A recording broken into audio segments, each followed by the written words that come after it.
Okay, I see we're live, and now I just gotta share this around real quick.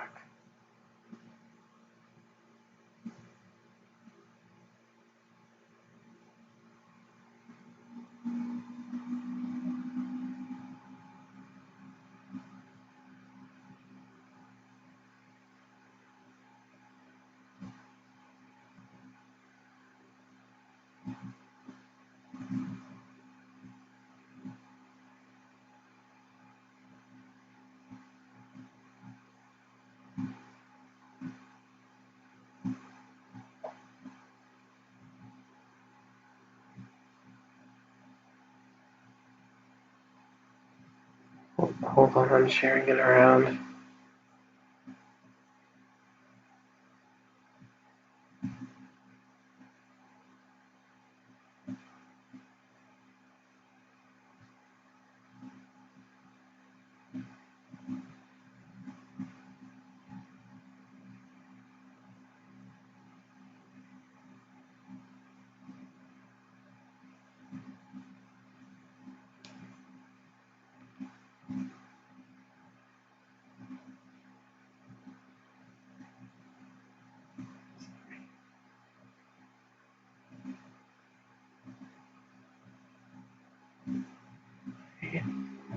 We'll wait a couple more minutes, or at the very least, like a couple more seconds.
Great, people are coming in, so... Hi, everyone. Okay, I know I promised that I would do, hopefully, like, another, like, was it a stream of, like, what I was supposed to do, like, I think the day after Christmas, or whatever, but, you know, shit happens. Anyway, but, I just want to take, like, these next few moments, I guess you could say, on, just, like, reflecting everything that has happened from when I started this channel all the way to now. And I did say it was going to be serious, so just bear with me. I might even tear up, but you know what? Who gives a fuck?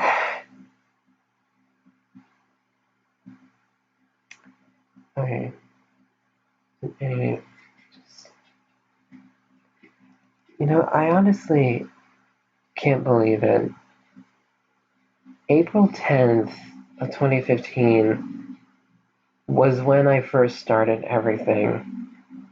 Well, quote unquote, started everything. And I've said this like 1,000 times, but a lot of people are coming in late, so I might as well just say it again for the newbies and everything.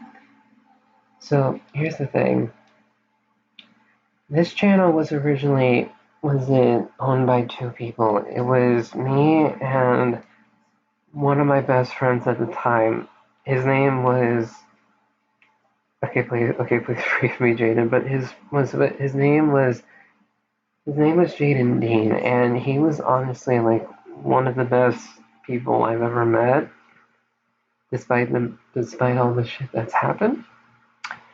I'm just happy that I met him and everything, and that I got the chance to do this with him. And even though like he wasn't able to post much, I had all like this free time in the world, so I took over for him, and it was fun for the most part. Like it was it. I like all I'm honestly I'm looking through everything, and I remember making all these horrible as hell movies that was it that I thought was like the best thing on earth, and then I started like dabbling into doing voices and everything. And oh boy, did that start something. Like it was like I'm looking through. I'm like it's just hold on. What was the very first one? I know it's here. What was it? Oh yeah, when I made this horrible as hell video called "The Escapist," which for some reason was not really an original character that I had. I don't know what the hell I was doing. All I know is that now I'm done. I'm sick and tired of looking at videos, so that might be deleted. And yes, if you're wondering, all these videos are still unlisted. I'm not going to share this because well, I'm not going to put them on public, and I might just get rid of them anyway soon because I completely forgot about tomorrow. And here's the thing: we're like at English. We're not even at like the point I wanted to make, and I'm already thinking about like all the good times that I've had on YouTube, and also all the bad times. Like it was, and like okay. I know a lot. I know some people don't really follow my Twitter, which by the way, please don't, please no. But was it? It was about anyway. It was like basically the tweet was, as I look back at 2019 and the entire decade, all I can say is thank you for teaching me how to be a better person than I've never that I've never thought I was. Already I'm making mistakes. Okay, that's nice. That's nice. Already ending was the year with the bang. Okay, I mean I had more ups. I had more downs than ups this decade with a few people in my life passing away. Not passing away, they did pass away, and losing a lot of friendships, staying single after having several relationships, and what I honestly consider as my biggest achievement in this decade is surviving the amount of times I've attempted to commit suicide. And as much as I hate talking about stuff like that, I felt like for something like this, especially since last stream of the decade, or maybe even ever, I'm just. Oh wait, I'm looking at the wrong. Okay, was it anyway? So it's like I'm thinking about. I'm like, I actually survived all this.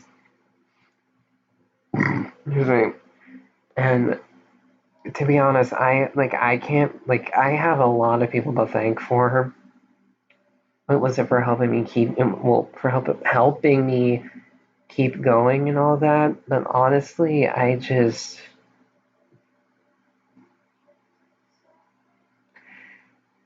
don't know. I just it's just it's like it's a lot to take in personally, because because again it's like I never like I've never thought that I would be able to survive like all of this. I thought that for probably a very long time I would be like this mess in a way, and then boom, it's the end of the decade, and I made it. Like I'm like despite everything that happened, I'm just surprised that I made it. And fuck, I don't even remember what I was gonna say. Oh no, oh yeah, I remember now. Okay, here's the thing. I never thought that I would be making the stream anyway. There's honestly a reason why this stream is called the last stream of the decade series. What series? And please watch. There's a reason why it's called that, and it's mainly because this. I didn't think I would have to make it, but I forgot that tomorrow is going to be the day where YouTube is no longer a place for content creators. And and despite like all of the like all the news things that we gotten recently about was about how that was how there are some leniencies, I guess is the right word. Like like there's like some parts where like we're okay to do this, but you never really know. Despite having that, I still feel uncomfortable. It was like staying on YouTube and all that, and I'm not saying like okay, I'm not saying like oh I hate YouTube now for doing this, like fuck the FTC, fuck YouTube and everything. I'm not saying that. I'm just I just don't know what's gonna happen. Like and legit, like all this is happening. The FTC is now going to fine people for incorrectly labeling their videos when they think that what I'm making is for kids when it isn't. But again, I have no say in it. Like nothing that I can do except for putting in those labels that you see that you see on like games and posters and movie posters, trailers, all that. I might have to put that on my videos now because like to hopefully like convince the FTC, well, whoever is going to review my videos. I'm hoping to God that with that warning, it convinces them and lets them know like, hey, despite everything, the video was it like the video that I'm going like that like the content in the video is not going to be made for kids. Like simple as that. But again, you never know. One day you could get one person that looks at it and says, okay, the warning's here, and despite despite all the things that are happening in the video, the content creator did say this is not made for kids, even though it is even though it is for kids. The content creator is like making people aware that like, hey, what's going to be talked about in the video isn't for kids. And then the next video was it that you upload. It literally does not matter how many warnings you put in there. The person will be like, but it's made for kids. Like the stuff you're talking, like it doesn't even matter like what you're trying to say. or all that. If they see something that is considered specifically for kids, they don't care. They will look at it, see see what they believe in, make the judgment. This is for kids, and then find me for incorrectly labeling my video. And I don't want that to happen because again, like I've said it already, I'm not made for kids. I've made it pretty clear from the start actually that this channel is 100% not made for kids. Well, does it have stuff that is for? Was it that a lot of kids like? Yeah, but that was it. It was a. It was. A, but that doesn't. Was it? But that doesn't mean that. But was it? But that doesn't mean that what I'm talking about in the video is kid friendly. And was it? And it was. And again, even with all like the leniences that we have, it's very difficult to even do that anymore because again you're it's basically like this. Look, it's basically like this. We have these many guidelines that we have, but they're so vague that it's like it's like playing the lottery in a way. And I can't believe I'm actually saying that, even though to be honest, I am 18 and I have dabbled in gambling. It's basically like playing a lottery.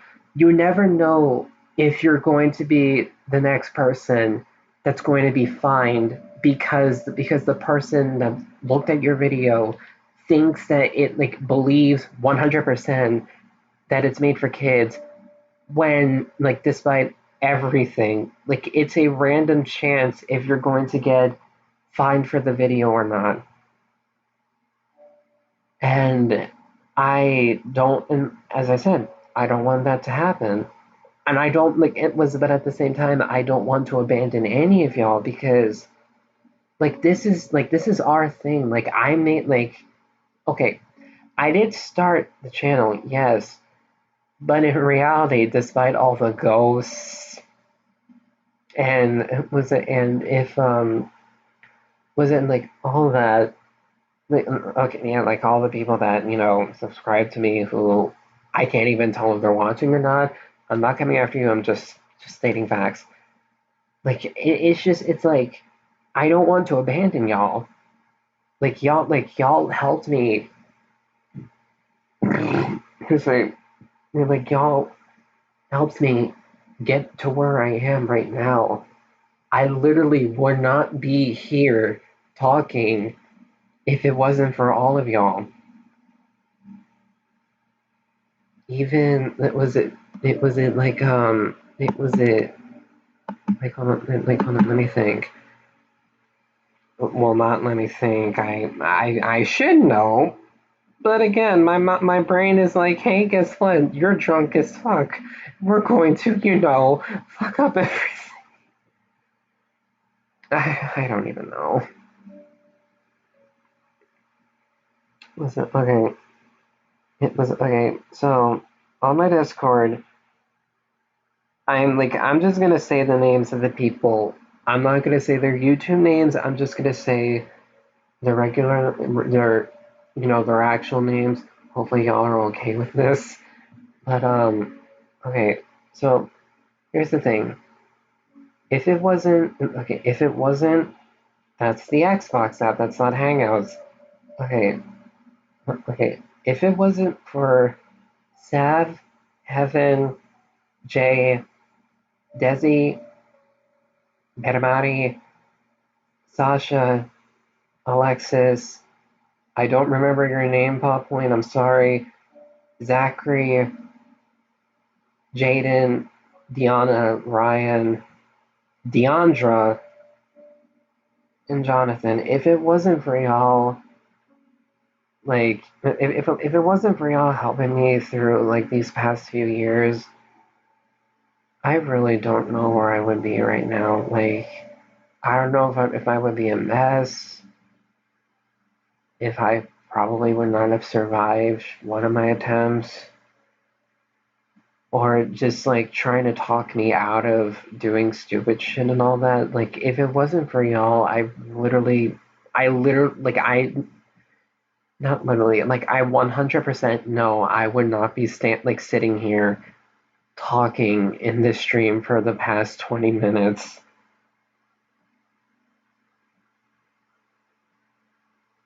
And I just want to say thank you.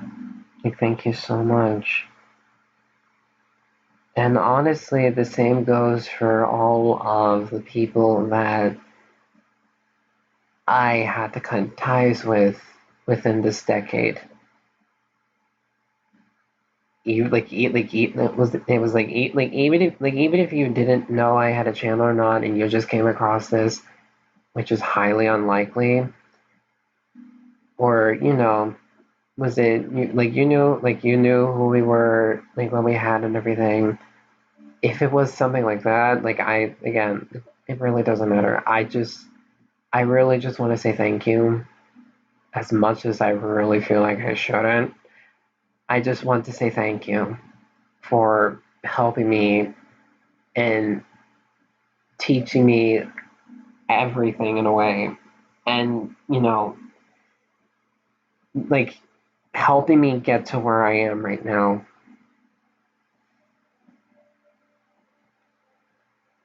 And last but definitely not least, again, I do want to say thank you to everyone that is following me, whether it was from here in the past decade, on all my social media. Was it whether that was because it was whether that was on my Instagram, my Snapchat, my Twitter, yes, even my Facebook, um, and all like the other accounts that I had that people never thought I had. If it, like, again, like, all of that, thank you so much for making. Thank you so much for making this man feel like that he actually has a purpose in life, and like, what, like, it was like, whether that would just be talking, or like, just entertaining people in any way, shape, or form. Thank you for giving me a purpose.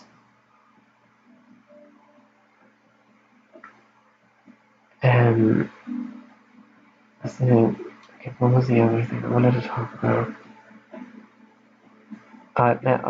So, what was it? It was it. Okay. Fuck, was it? Okay. Back to the thing about was it not leaving y'all behind? There is a way, actually. Like, there was it was okay. Yeah, there is a way where we can still, like, remain in contact and everything, and that we won't have to, worry about, like, losing everyone and all that. And that was it. And that way, please tell me that. Okay, good. Okay, and that way is through Blair.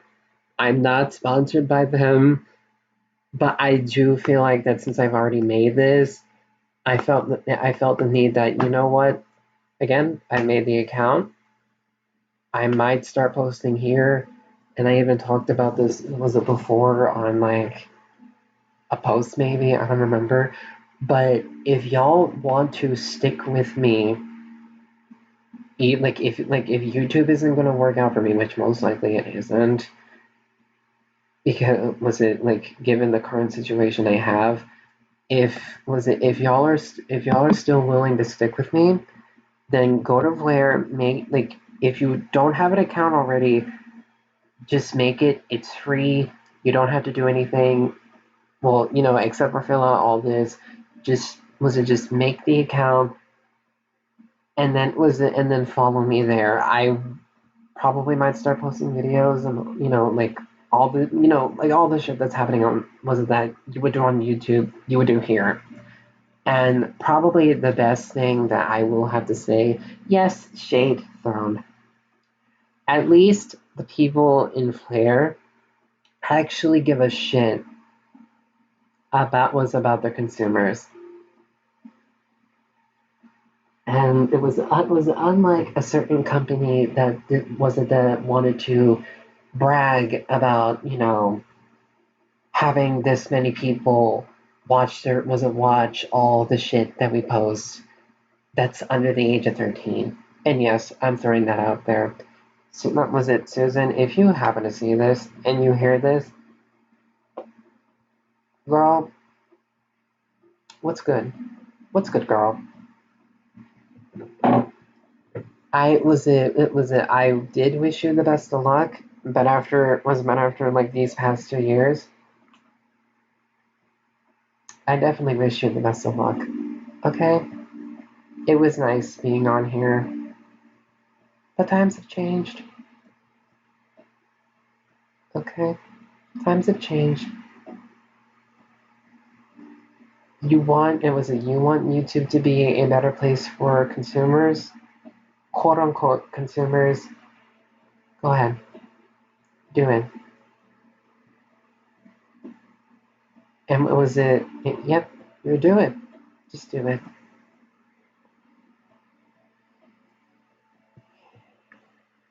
It's disappointing, really, that it did have to come to this. But again, what can you do? Literally, what the hell can you do?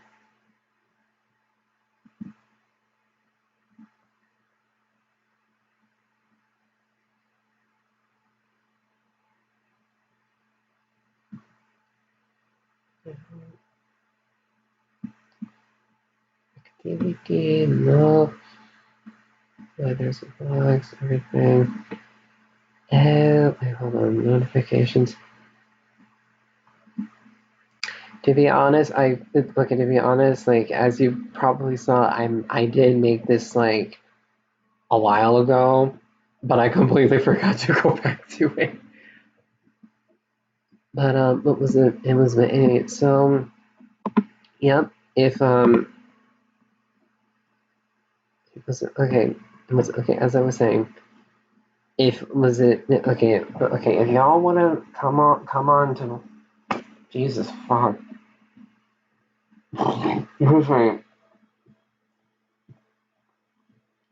Excuse me.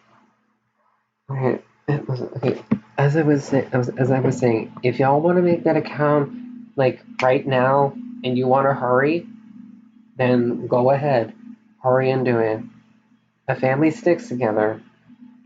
And again, this is no sponsorship. This is literally just me telling you I'm most likely going to be moving to Blair because again, given the current situation, and if I'm told if I was told correctly, Blair does give a shit about their consumers.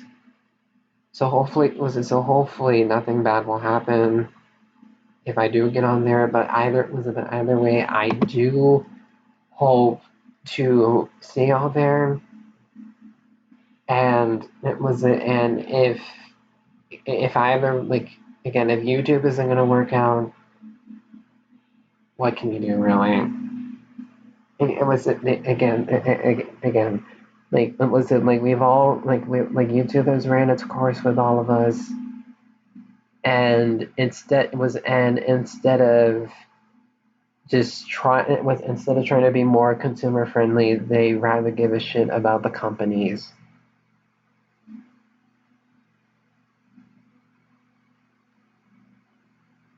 So yeah, and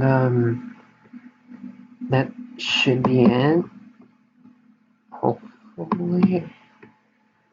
Again, I'm not entirely sure if it was it, but it was it either way. Either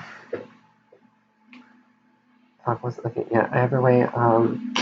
I hope that I'll see you on Blair.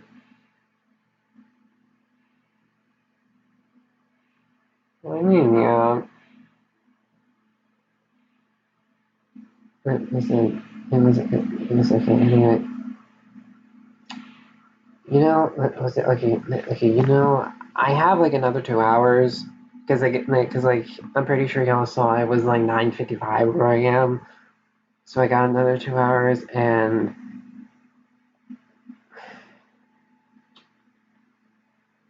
you know what? Okay, you know what? As like my actual last gift to everyone on YouTube, with a show of hands, show up, well, with the hand emoji. Okay, with a show of hands, let me know if you want me to talk about my characters again, straight from the top. Hopefully, with no interruptions this time. Again, just use the hand emoji if you want me to talk about them.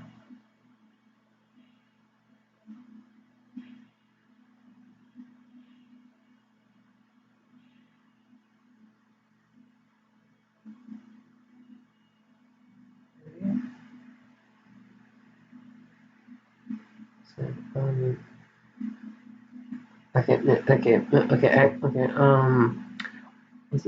while I wait for thy hands, I will get myself some tea real quick. Be right back.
I returned.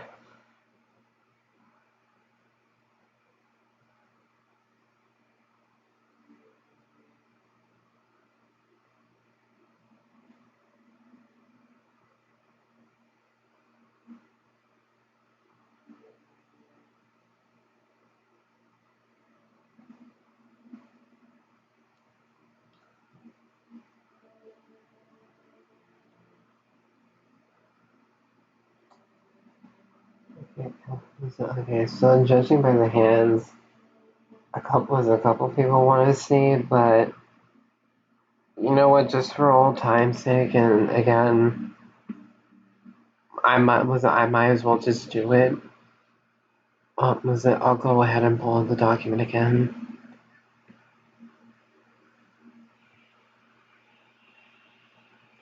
And I see that I follow so good.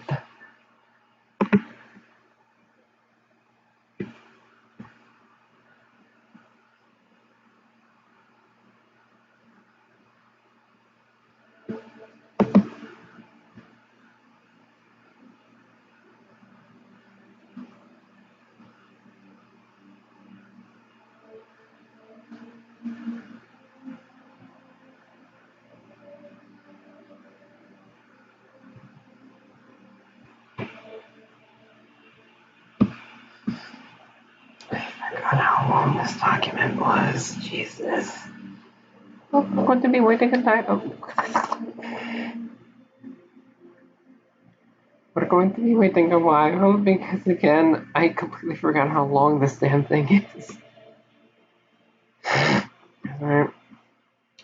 And it's undownloading never mind.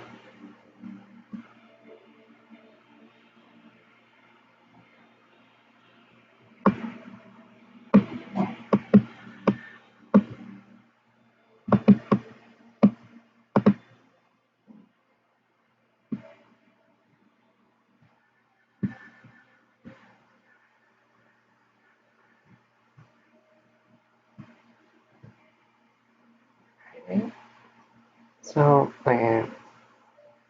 Alright, it's pulled up. Again, hopefully with no Okay, hopefully with no interruptions, everything should go smoothly. And if y'all need any sort of explanation, just let me know. Granted, it's going to be delayed, but still, just let me know.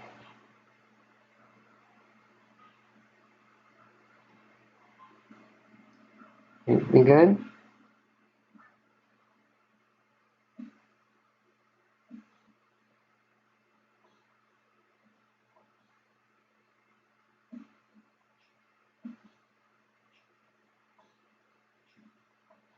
Alright.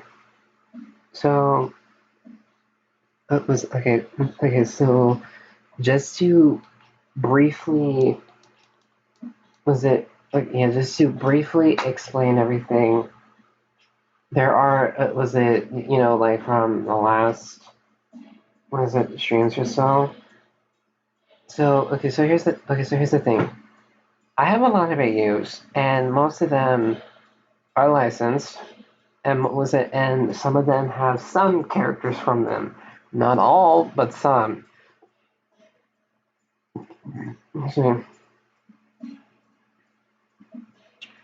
And I'm not really going to say the names of them again.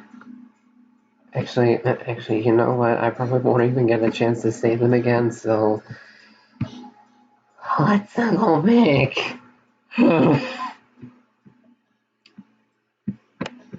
Okay, it was okay. It was okay. So anyway, as I was saying, alright, alternate universes. This section of the document explains the summary of all the different universes, but not to the full extent of all the characters.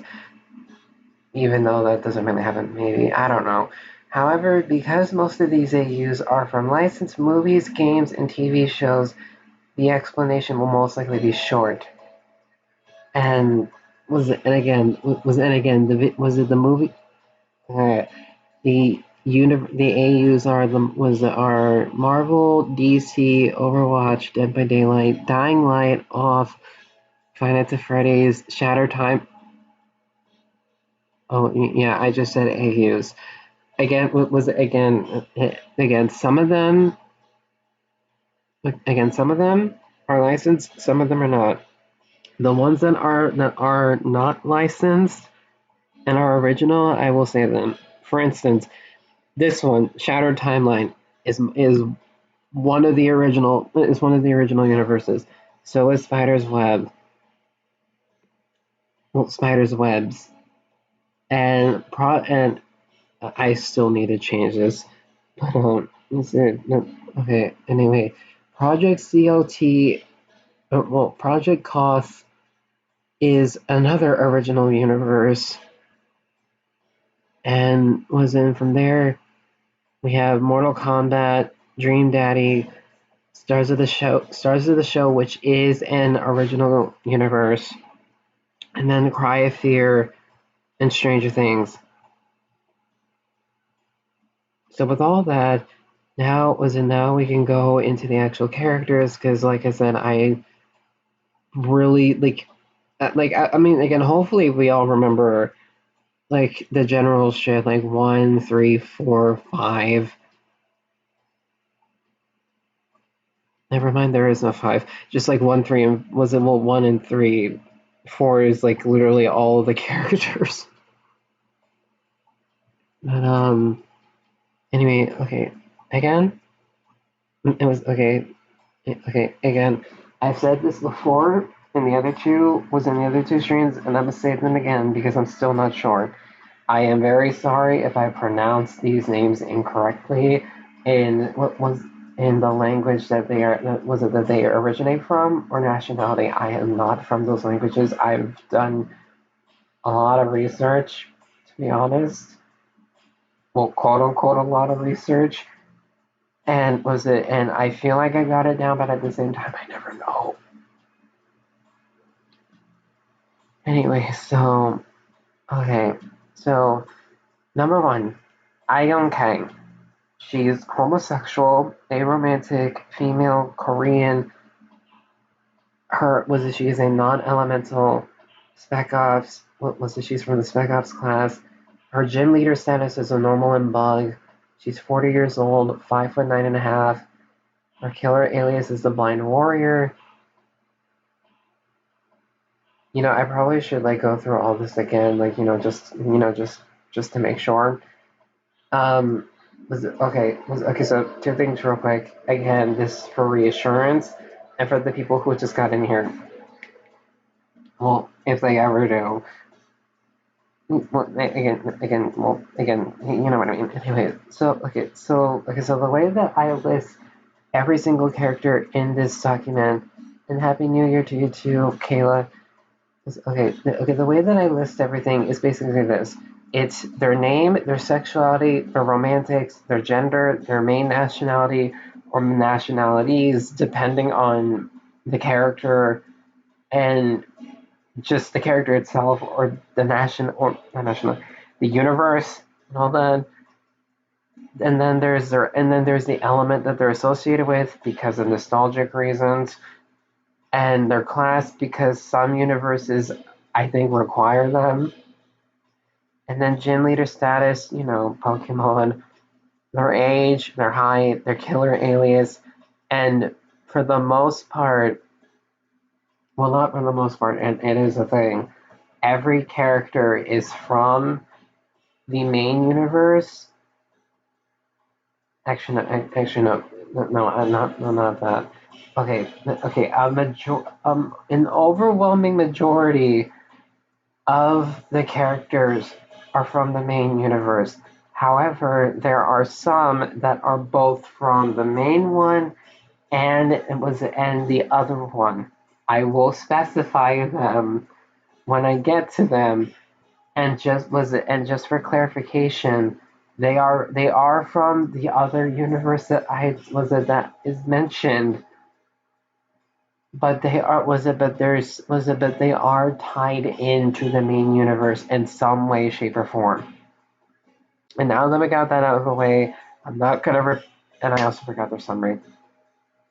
I knew I was forgetting something, and it was it, but I'm not gonna forget it this time because I gotta read it. Okay, so anyway, now that we got that listing out of the way, I'm not repeating myself again. But I know I do. I have to read the summary. So anyway, okay, here it is. So, summary. An aspiring artist that devotes her life to abstract art, Ione has learned motherhood ever since she was around 7 years old and took care of her mentally challenged twin brother. While she cared for him, she met a fierce woman. Yeah, she met a fierce woman with an unfortunate past. Little did she know that her wife's past would soon engulf her own life. And I also forgot another thing. The other thing was the fact that if the character has a disability, it will also be listed. Okay.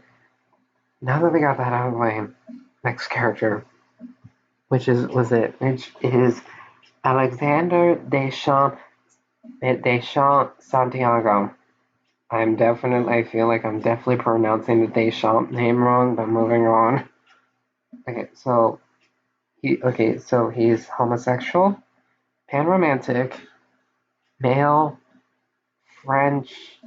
Hold on, I'm trying to pick a different song real quick. I don't know what song to pick.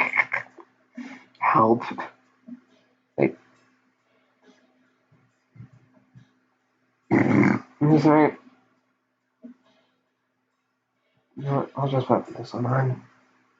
Okay.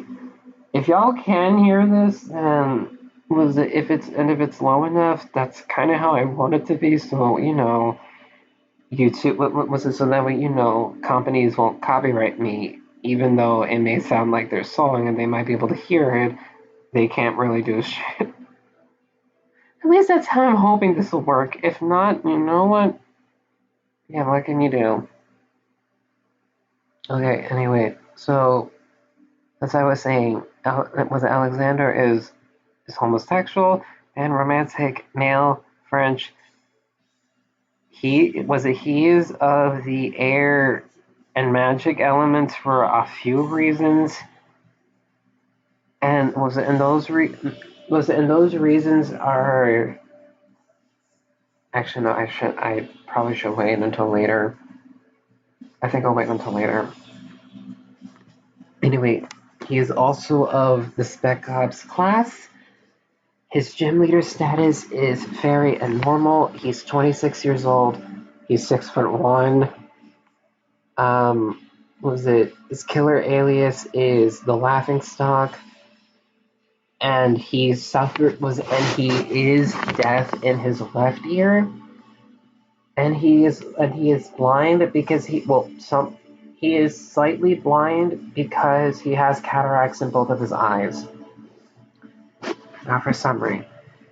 Alexander Deschamps is a hard-set musician that is determined to beat records and inspire LGBT musicians to break free of their shackles. Due to his past, he has a hard time trying to trust people except for his stepbrothers, stepfathers, in-laws, and husband. However, that doesn't stop him from trying to be successful in life, whether it be from performing or fighting infected humans. Oh, I'm sure what was. Okay, anyway. Number 3. Alva Hala Jemima. I'm most likely pronouncing that wrong, but moving on. Okay, she was polysexual, but currently she is asexual. She's demi-romantic, female. She is Mesopotamian. And yes, you heard me right. She is Mesopotamian.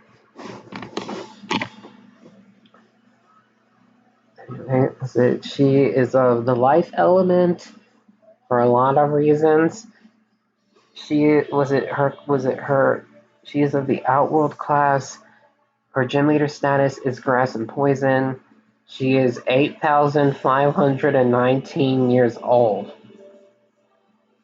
And she is actually the second tallest character.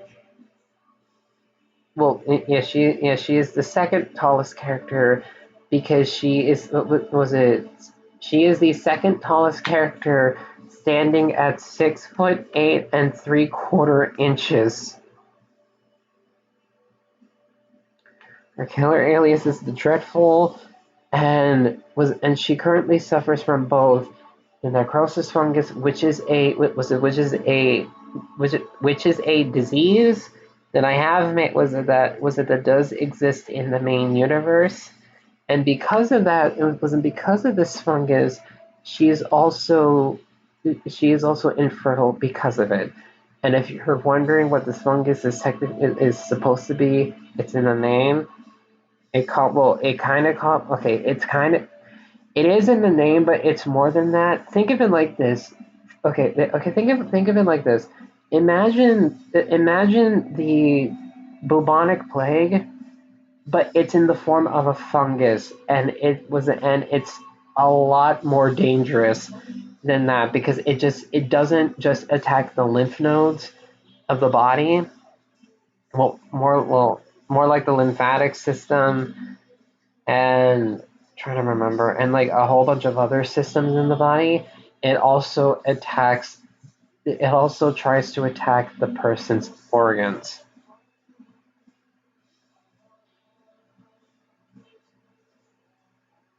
Because it's attacking the person's organs, I'll get to that. It later because again, I need to go through this, and also this is already sounding way too dark. Even though, to be honest, that's literally my channel. Okay. Anyway, summary. The last high priestess of her time, as she constructed the very fabric of humanity, it, of course, came with consequences. While she was able to understand humanity and its motives, she couldn't fully grasp her own worth. Despite all of that, Jesus Christ. Here's right. Despite all of that, she knows that she unleashed a horrible infection and is destined to fix the situation before it reaches a more potent state. Even though it kind of already has. Anyway, okay, number 4. Anastasia Ivanov Santiago. And Safi, if you're watching this, yes, it's your girl. She's homosexual, panromantic. She is transgender, male to female, Russian. She is a non-elemental. She is of the martial artist class, and her gym leader status is flying and psychic. She's 28 years old, 5'10". Her killer alias is the Isolated. And now the summary. The daughter of a psychopathic rapist and a victim. Originally born as a male, Marcus had no understanding of the world aside from the constant reminders of snitches get stitches. Over time, this worry grew less and less, and soon arose a new fire within the soul. Now married to Savannah, she embarks on a journey few wish they had the courage to do so. Which, again, fighting infected humans. Now, number 5. Brooklyn Samuelson. I hope I'm pronouncing that wrong. Anyone that's from Greenland, please tell me if I am. Okay. It was okay. He's asexual, alloromantic, a demi-boy, and he is Greenlandic, which is why you get the point. He is of both the life and tech elements because of what I'm about to say in a little bit. He is of the Spec Ops class. He is a Steel and Grass gym leader. He's 42 years old, standing at 6'3". His killer alias is the Android, and he, along with the main universe, originates from the Overwatch universe. Summary. An android built to explore the new world filled with crooks and return that information to Sector Greenland. Although he was built to serve his parents and them only, time and money grew short. His parents sent him away to downtown Brooklyn, where he earned his name and reputation. To Greenland, he was known as an android built for excavation and to infiltrate. To the rest of the world, Brooklyn was a masterpiece and symbol for women of color. Number 6. Carlos Rojas Navarrete.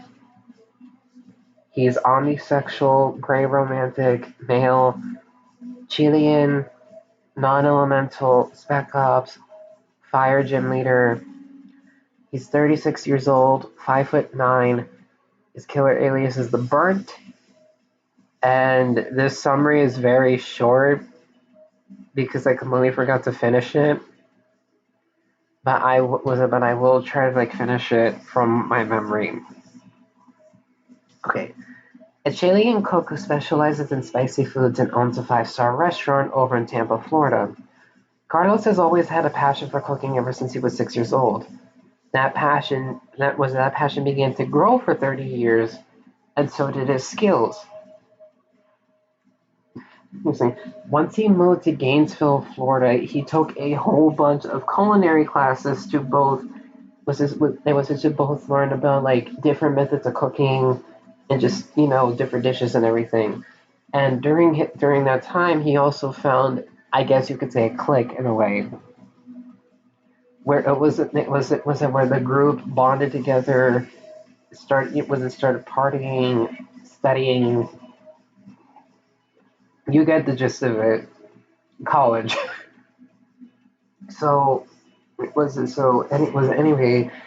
Anyway, after he graduated, he then started to work for I'm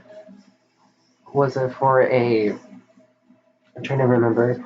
He started working as a sous chef for a couple of restaurants here and there, and that didn't work out.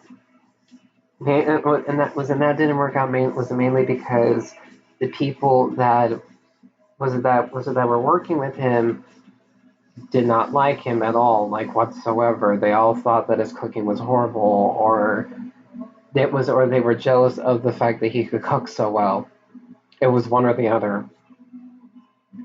So he took that inspiration and harsh as fuck criticism, and turned it into a reality by making a restaurant in, again, Tampa, that was 5 stars straight off the bat because of his cooking. Gordon Ramsay be damned. I'm kidding. Okay. No, I thought I hit something. Okay. So number 7, Casimiro Kozlowski. He was demisexual, was panromantic. It's in a limbo state, but he is still male. He's both Polish and American. He is of the undead element. His class is Netherrealm. He is a ghost gym leader, literally. And at the time of his death, he was 21. But as of right now, he is 29. And he was 5 foot. He was still kind of is 5'7". His killer alias is the Phantasm, and he was both deaf in his left ear and blind in his right eye. And after his death, it kind of got better. And I'll be right back because someone is yelling at the door, and I know who it is.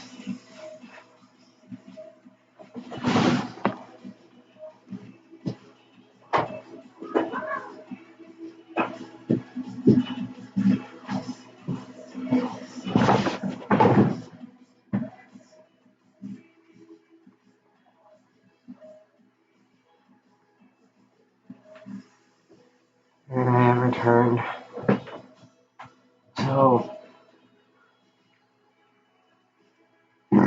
here's right.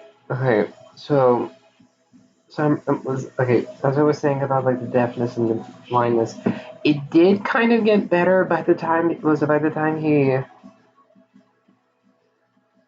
it.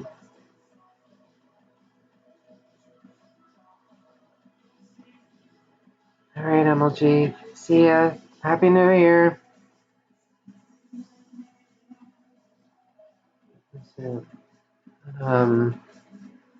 What was the okay. Like I said, the deaf. His ear and his eye did kind of get better over time. Like what was it? Like while he was dead, but he is still it's just slightly now. It's not it's not. It wasn't it's not as bad as it was while he was still living. And summary. While Casimiro lived a troublesome life, nothing made it better than being with Savannah. Savannah. The both of them were inseparable during high school and even a little bit during college. But all good things must come to an end. And although it wasn't his time, he died in a car accident. Now he roams the land of the undead in search of peace and prosperity. Even if he can't do much in the real world, he's always watching over Savannah in the spirit realm. Number 8. Christopher Rampersad. He's straight, polyromantic, male, Jamaican. I find this ironic to be. I always find this to be ironic. I don't know why, but he is of both the dark and light elements. You can kind of see where it's like this is just fucking ironic, or probably to some people this is fucking stupid. Okay, was it Alright, he is of both the martial artist and nomad class. He is a dark gym leader. He's 61. He's 6'3". His killer alias is the Corrupted, and he suffers from epilepsy, PTSD, and he is also blind. To be honest, I swear a lot of I swear a few of my characters that have disabilities, they're all just blind. Again, like, no offense to like blind people. I'm just saying, like, I swear, like, I have this obsession with making people blind, and I don't know why. Listen, okay. Listen, okay. Anyway, so summary: an old veteran that was destined to become a soldier. Oh, look where that came. That's where that got, you know. Due to his training, he was subject to an experiment that, quote unquote, enhances an individual's abilities, intelligence, and strength. Just your average super soldier program. However, this wasn't exactly your average super soldier program. Over time, the serum debilitated his mental capacity and soon destroyed his life and others. It was only a matter of time before he broke, both through his mental barrier and through the struggles of his PTSD. Right? Number 9, and Shiki, if you're watching this, it's your favorite Korean boy. Number 9, Daeyoung Kang. He's bisexual, aromantic, male, Korean, non-elemental. He is of both the Spec Ops and martial artist classes. He's a fighting gym leader. He's 40 years old. He's 5'9.5", and he's 5'9.5". His killer alias is currently his killer alias is the Veteran. 50% or something of Austin's characters. I'm legally blind.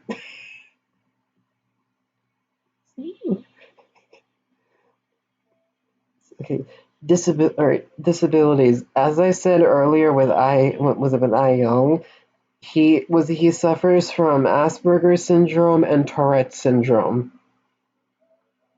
Summary: a police officer that joined the SKPD, or South Korean Police Department. That probably means something else in the real world, and I don't know what it is, but we're just gonna roll with it. After leaving high school. While he was mentally challenged and stuck with his sister throughout his life, he managed to fester through most objects and help defend his country. Unlike his sister, he still has trouble getting comfortable with other people. But that all changed when he went to his niece's wedding. Number 10, David Santiago. And we're like a quarter of the way. We are a quarter done. Remember, y'all, there's like 40 of them. Okay, anyway, so he's homosexual, homoromantic, male, British, was another non-elemental, martial artist. He is a fighting and dragon gym leader. He's 30 years old, and he's the tallest character out of all of them. And I'll probably get to what I was gonna say when I get to the next when I get to them. But he is the tallest character, standing at 6'9". His killer alias is the Grim. And summary, and yes, I did write this. A hunk that never experienced an actual childhood. Ever since his father cursed him to the point of no return, he wandered around the world in hope of finding his passion. However, in order to not seem like a freak of nature, he pursued a part-time job that specialized in mechanical engineering and management. Soon he took an interest in music and vocal performance, which he excelled at and broke multiple records. Despite all of that, he does have a temper issue and can get a little reckless and frustrated. But that doesn't stop him whatsoever. Whether it was from losing a bet or fighting a battle, he won't stop. What do you want, Adrian? I can't listen, Mama can't do anything right now, okay? Mama's trying to do a stream, alright? Go to the door. Okay. Number 11. Please forgive me for all my Turkish fans. Dilruba Demirci. Okay. She's straight, scolio-romantic, female, Turkish. She is both the earth and magic elements, which might be explained in the summary. I don't remember. She is both from the Outworld and Spec Ops classes. She's a ground and rock gym leader.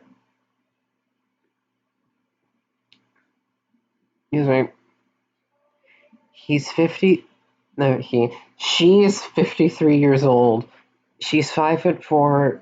Her killer alias is the Heartbreaker, and she is one of 4 characters from the Mortal Kombat universe, along with again being in the main one. Do you see the shadow of my knee, Adrian? Because if that's what you're seeing, please get used to it. Okay, maybe not. Right. Summary. It's hard to summarize a character that no one knows much about. Demerci is one of those characters that is mysterious and barely heard of. All that is known of Demerci is that the disappearance of her son and husband left her hopeless. As a new widow and now heirless, she trudges through the plains of Outworld in search of a new life. The people of Outworld warn travelers and wanderers to be wary of uneven or unknown territory. For all they know, she could be lurking at every corner, and she will know you're there. Number 12, Estefania Santiago, and this is where things might get a little interesting, maybe not, who the hell knows. Here's a... But this is basically it. Okay, her sexuality is unknown. Her romantics are unknown. She's female. She's Puerto Rican and Argentine. She is a non-elemental. Her class is unknown. Her gym leader status is unknown. And this is the reason why. It's because she's 8.5 or maybe 9 months old. Actually no. I'll probably look at that later and change it. But anyway, so height. Once she stands, she is she is currently 1 foot. It's at 3 inches. And her killer alias is called the Screamer. And I think Adrian wants to leave, so I'll be right back again.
was on the disability squad for her. Estefania currently suffers from impetigo, which I don't remember what it does. I'll probably look it up later. Summary. There is very little known about Estefania, other than the fact that she is the newest addition to the Santiago family. So far, nothing crazy has happened to her, other than a few paparazzi moments since James and Alexander have marked their presence worldwide. But that still doesn't mean that she's safe from any sort of harm approaching her way. That's just a reality of it. Okay. Francisco, number 13, Francisco Castilla.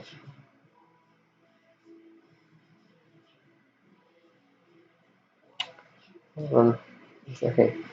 Yeah, was it? Yeah, number 13, Francisco Castilla. He's viromoric, coy romantic, agender, Spanish. He is of the earth and not earth. He is of the magic and life elements. His class is nomad, and ironic enough. Okay, it was okay. Okay, I'll explain why his gym leader status is ironic.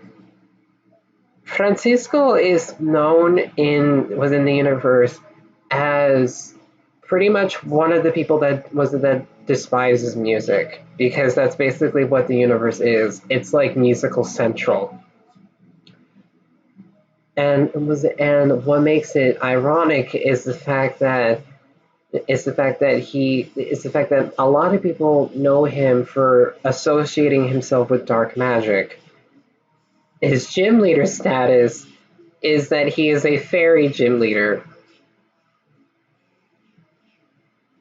Again, it may not seem ironic to some of y'all, but to me it is.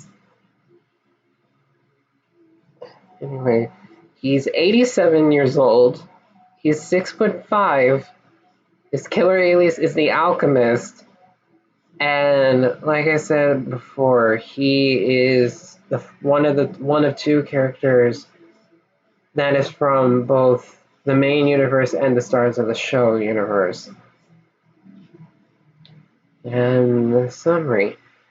Francisco is most known for his ability to create concoctions and potions, which is weird, especially in a universe where it's musical central. However, they try to steer away from the commotion of music that scattered the earth. He's not necessarily the antagonist of the Stars of the Show universe, but he soon has a change of heart with music being a natural healer and an enjoyment, because to him, music is like a waste of time, and it doesn't really do anything except annoy people, or gives people an excuse to just to get more money and all that. Anyway, number 14. And I've said this before in the other stream, I'm going to say it again.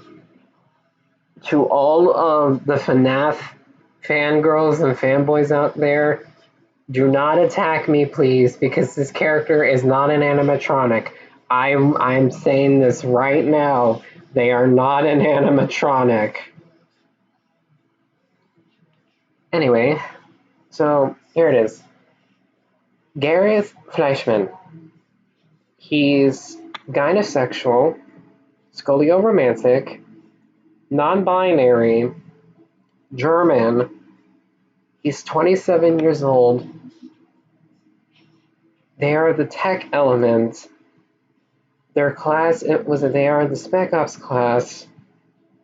He is a steel gym leader, which to be honest makes sense. He's 5'3". His killer alias is the Lost One. And and like I said, even though he's tied to the main universe, he's actually from the FNAF one. And summary.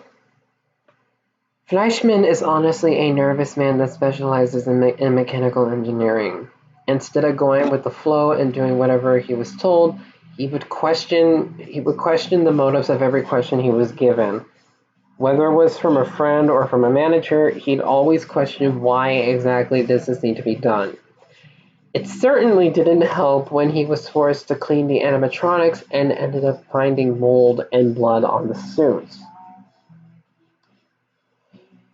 He overheard his manager and boss talking about the rumors of children being stuffed into the suit, but he didn't think it was true until his first witnessing. Sooner or later, he would warn the company and other instigators of the animatronics, but his actions could soon lead to his ultimate demise.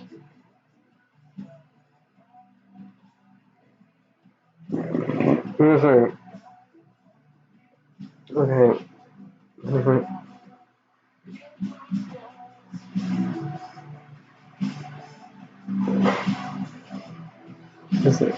Anyway, so number 15, Heather Santiago. She's heterosexual, panromantic, female, Argentine, non-elemental, spec ops. She's a normal and flying gym leader. She's 52 years old, 5'11" and a half, and her killer alias is the Angel. And summary: your average businesswoman taking care of a fucked up and wacky family. Wacky family. Jesus, I'm tired. After being accused of several horrible events throughout her lifespan and was held hostage at some point, she still pushes through everything. It may have stained her life, but she knows that these events no longer define her. What matters now is that her 15-year-old is safe and doing well. Her 28-year-old is protecting her son. Aside from that, she is still worried about the future, regardless of the outcomes of other issues. Right. Number 16, Hella Lorelei. She's homosexual, omniromantic, female. She is both Norse and Edenian. She is of the dark and fire elements. Her classes are Netherrealm and Elder God. And she is a dark and fire gym leader. She's 43 years old. She's 6 foot. She is 6'1.5" inches. Her killer alias is the Merciless.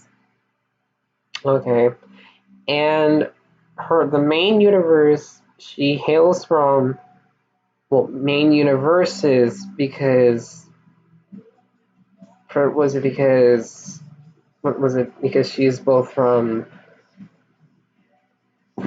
Usually the main one, and also she's also the second character from the Mortal Kombat universe.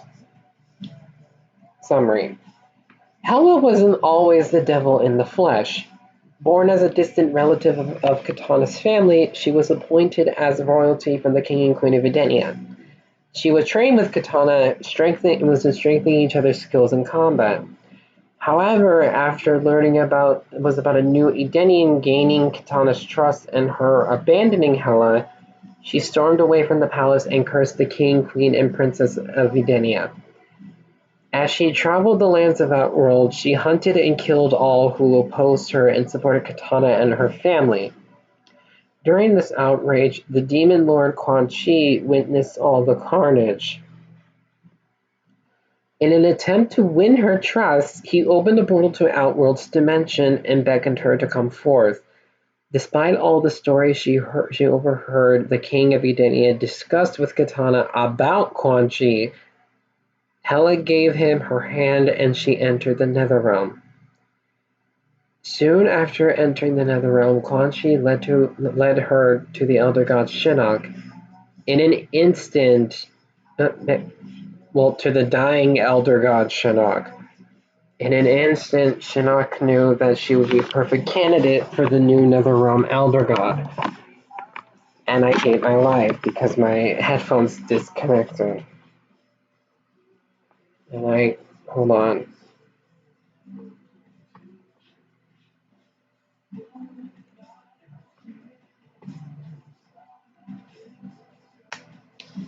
Okay, everything clicked. We should be good. But again, I have to get the princess. Help me.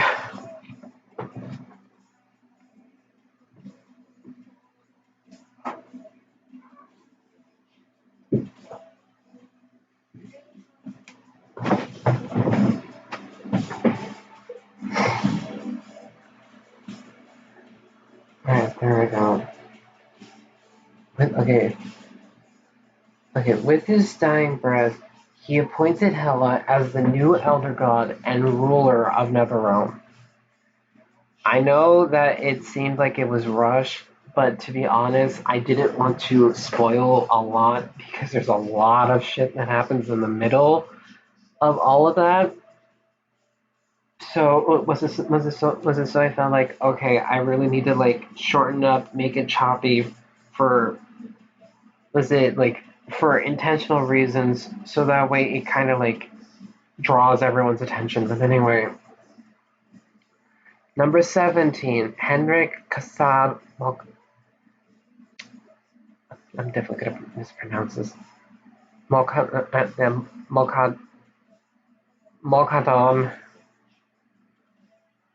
For all my Egyptian viewers, please tell me I said that right. Anyway, Henrik is asexual, a romantic male. He's Egyptian. He's of the earth and life elements. His class is Outworld. He is a ground and grass gym leader. He's 26 years old. He's 5'11". His killer alias is the Blasphemer. And summary. Henrik was always fascinated with the American culture. I hate my life. Excuse me.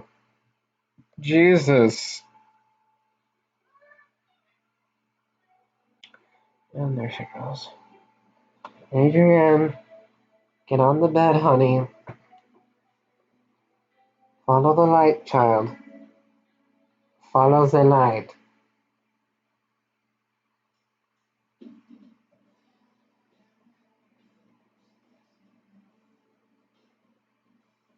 Okay.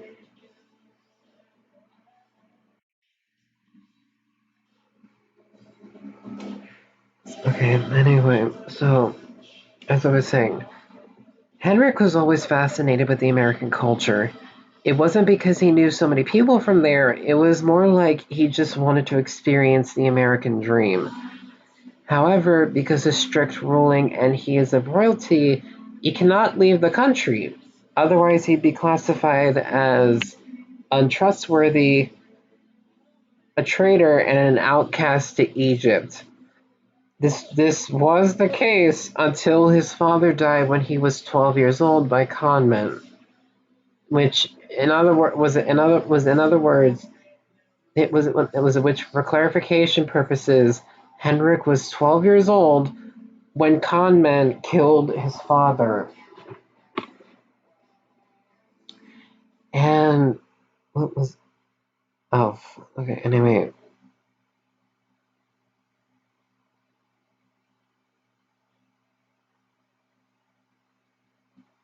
It was okay. Anyway, so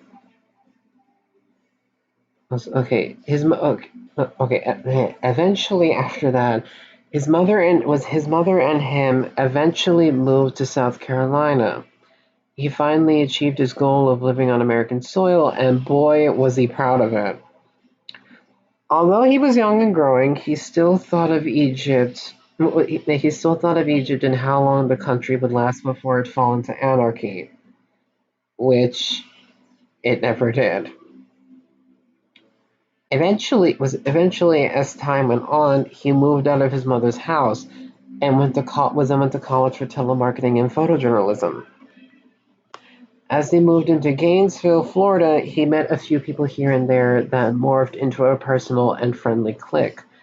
But even though he got the best grades he could and hung out with his friends, he had the biggest premonition that something was going to happen. And it did. Something definitely happened. Adrian, what are you looking at? Follow the light, child. Follow the light.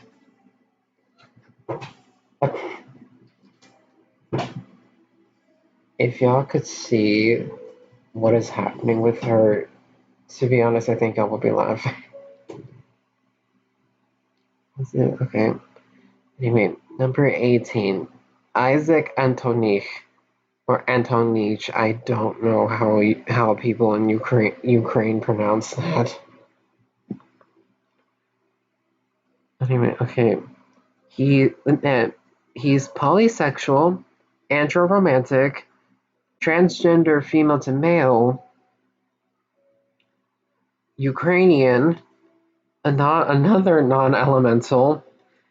He's of the Outworld class. He's an electric gym leader. He's 45 years old, 6'4". His killer alias is the Irresistible, and he's not that. But what he is the only character that is of the Dream Daddy universe, along with the main one.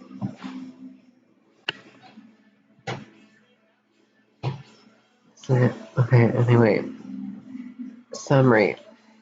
Similar to most of the daddies in the game, Isaac moved into the cul-de-sac so he could spend time with other people without much worry. The move was a bit challenging as the only people who know of his transition is him and him alone. And since Ukraine wasn't really big on having transgender citizens in this universe, he had to flee the country before anyone realized what he was going to do. However, once he arrived at Maple Bay, most of his worries were gone. As long as no one was aware of his issue, he was content.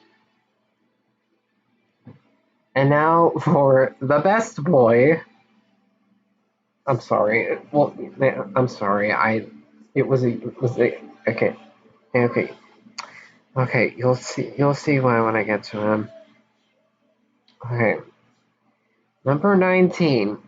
James Santiago Rampersad. He's homosexual, polyromantic, transgender, and intersex, male to female. His main nationalities are Argentine and German. He is of both the tech and undead elements. He is a ghost and ice gym leader. He's 23 years old, 5'6". His killer alias is Silenced. And his disability he currently suffers from dilated cardiomyopathy, heart cancer, major depression, and yes, I even had to look this up to make sure that this was a legitimate disability. And he also suffers from suicidal thoughts. Anyway, now on to the summary. Probably one of the most fucked characters I've ever made, and how ironic that he was the first one. Hold on. Okay, I don't know if it's just me, but I feel like it's darker in my room, even with the flashlight on. Anyway, okay. James has always been the type of guy that has felt unnerving and sad all the time. Despite having everything Despite having everything he wanted, which was a loving family, some of the latest games that came out, and other things, He always felt like that there was something wrong.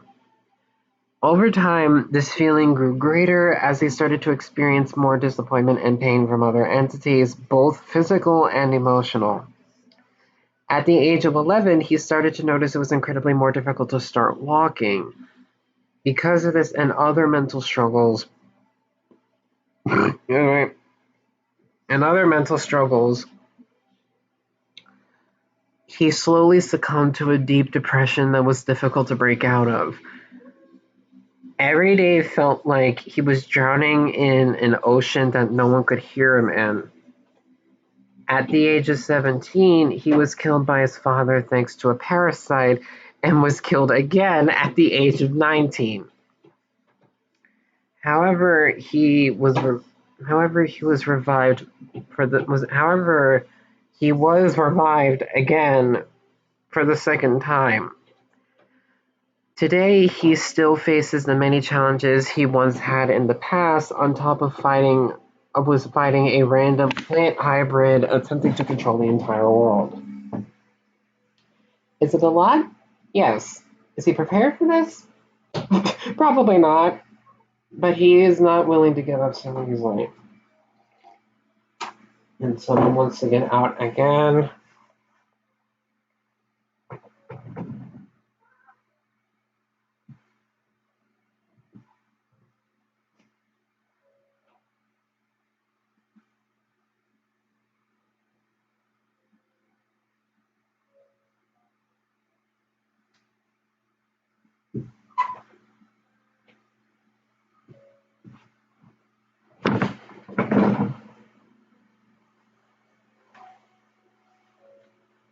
Okay. Okay. So, as I said, probably not, but he's not really willing to give up so easily. Number 20, Jesus Manuel Santiago. He's pansexual,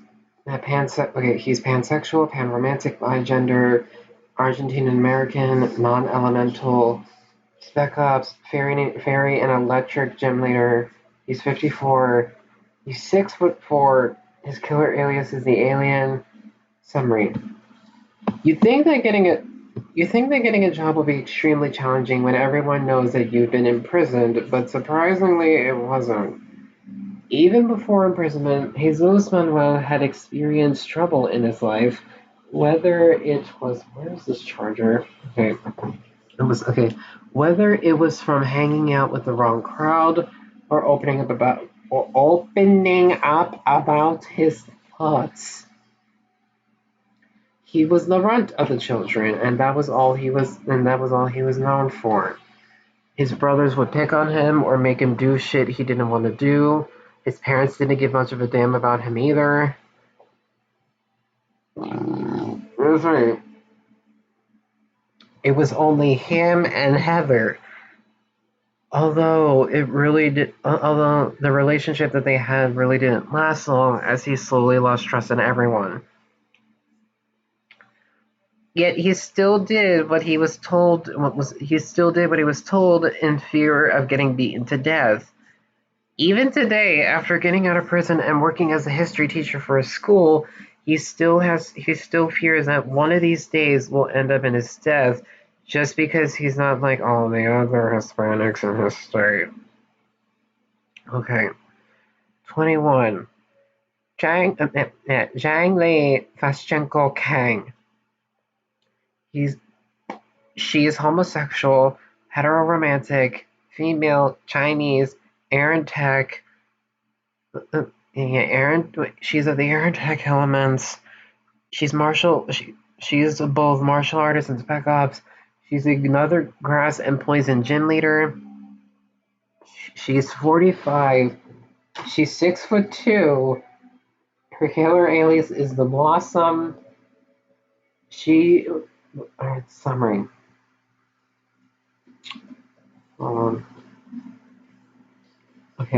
Summary. A fearless woman who tries to not give the slightest damn about everyone, but proves to be difficult. At a young age, she was known as simply, like, I don't remember how you pronounce this.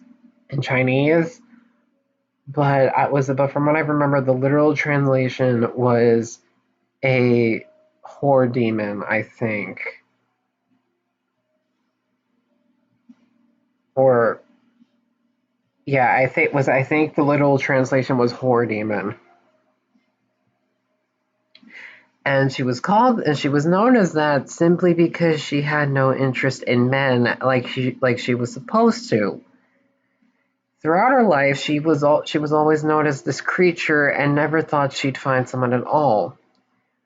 That was until she found a woman sitting next to a street lamp in the middle of the night, every night. After helping the woman out for a few days, she decided to take her into her house where she could rest up completely. Fast forward a few years later, and now she is the victim of a rapist and bears a child who is unaware of their origins. Fast forward to now, all of that is in the past.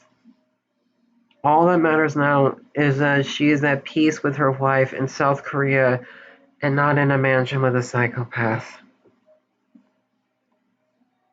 Okay, next one, which is, by the way, a Vietnamese name, and from what I remember, the name, the way you pronounce this is Zhang Hong Sai. But for the sake of this and to not offend anymore, and to not offend my Vietnamese audience anymore, I will just refer to them as Sai. Anyway, so Sai is queer, andro-romantic. He's in a weird limbo state of male and two-spirited. And he's also Taiwanese, where like for having a Vietnamese name. I originally thought that the name was Taiwanese, and then I learned, oh wait, that's actually Vietnamese. I really don't feel like changing it, so moving on. But anyway, not only is he Taiwanese, but he's also a cryomancer, which means he is the third character, even though I'm like fast forwarding a bit, he is the third character that's in the Mortal Kombat universe along with the main one. Anyway, he is of the light and water elements. He is a martial artist. He is a water and ice gym leader. He's 43, 5'9". Excuse me. And his killer alias is the Cryomancer. And since I already mentioned the main universe ship, we'll move on to summary. An honorable Lin Kuei with an appetite for exploration.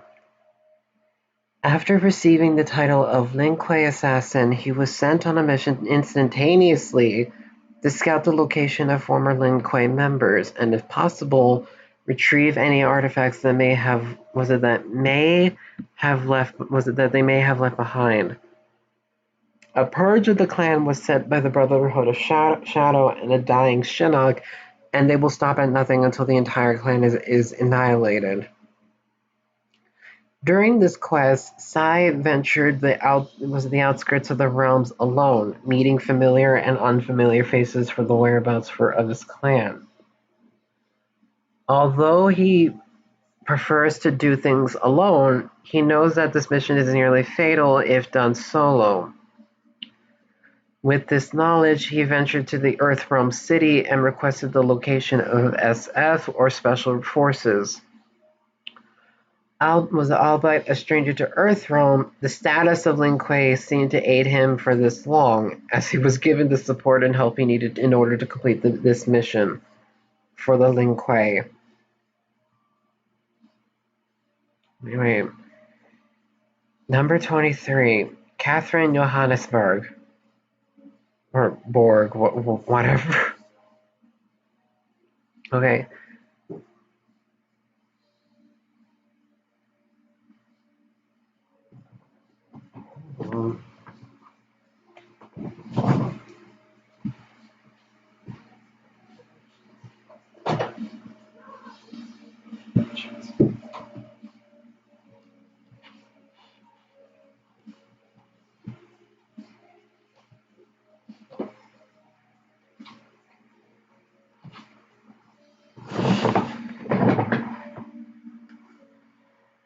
gotta love cats. Alright, anyway, so here's right. Okay. Catherine Johannesburg. Omnisexual, panromantic, female, Swedish, non-elemental, she's outworld, she's a ghost and dark gym leader, she's 17 years old, and she's 5'9". If I remember correctly, her killer alias is in Swedish. And if I remember correctly, the literal translation was, what was it?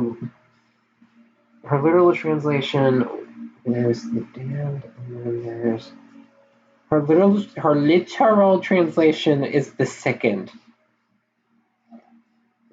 Okay. And she currently suffers from psychotic depression. And she is one of two characters from the Cry of Fear universe. And also, again, main universe as well. Anyway, summary. Catherine, similar to her brother, share one trait together ever since they were 13 or 12. Depression. Everything hasn't been the same in their life when they first attended high school, and her parents were aware of this predicament. Well, of their predicament. They did their best to support the both of them, but it was impossible. Although Oliver was a different case, Catherine has seen some of the weirdest and most nightmare-fueled creatures to ever exist. They all appear to have one thing in common: the destruction of her existence. And all of that came to fruition on that one fateful night. Okay. 24. Ninfong. Okay. She is high scenario, romantic, a non-binary, Vietnamese. She's of the air and light elements. She's outworld and martial artist. She is a fairy and flying gym leader. She's 37 years old. She's 5'8". Her killer alias is the Dancer, and she is the second character from Stars of the Show. Summary. Lin was known for having an affinity with ballet and singing. When she was only 4 years old, she started singing with her mother and many sisters who have competed for the title in the national leagues. Hailing from a family that has a history of failing at the last hurdle, she always had a feeling she won't do well and tries to not shoot for the finals. What does she do? Eventually, after years and years of training and practicing her skills, she built up the courage to compete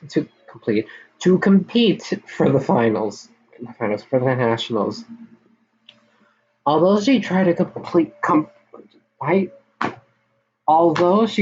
to compete by herself and raise the status for her family as being the first person in her family to win the nationals, she was aware that there were other people in the town of Meadow Creek that were also trying to compete.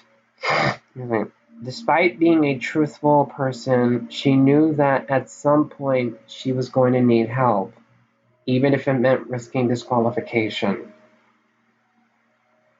It was me. Okay. Number 25. Michael Nightshade. In a limbo state, he's straight and asexual. He's polyromantic. Male, Irish, dark. He's of the dark and life elements. His classes are Outworld and Netherrealm. He's dark and poison. He's 77 years old. He's 5'10". His killer alias is the Weeping Willow. And he suffers from two diseases. The first one is his own, which is the erythrodermic botanical virus. And the second one is the also ever famous Hanahaki. And summary. The result of abandonment issues and hatred from all sources of the world. Every night was filled with dread and despair, and every day was nothing but torture. It was only a matter of time until he snapped. When he did, he was already afflicted with a disease that sapped him of most emotions, except for anger, envy, and amusement. All that mattered to him All that mattered to him now was to exact revenge on all those that opposed him, and to all those that have made him the way he was. He will infect everyone in any possible way he can, and he will make sure of it. Number 26, Naizayanara was Abara. I think it's Abara. I don't know. I don't know. All my Ethiopian viewers, please tell me. Okay. He's gynosexual, androromantic, transgender, female to male, Ethiopian, tech. He's at the tech element, spec ops, steel and fighting gym leader. He's 56. He's 5 feet. Yeah, 5 feet. His killer alias is the subject. And summary. A family friend of the Santiagos. A family friend of the Santiagos, Naizayanara has always been there for them in their time of need. Whether it was for emotional support or something needed to be fixed, he would be there in a jiffy. As a military man himself, he understood tactics and moves that others didn't. As a matter of fact, he was deployed with Christopher in their own squad during his time. They both understood one another. They both understood one another and were basically inseparable.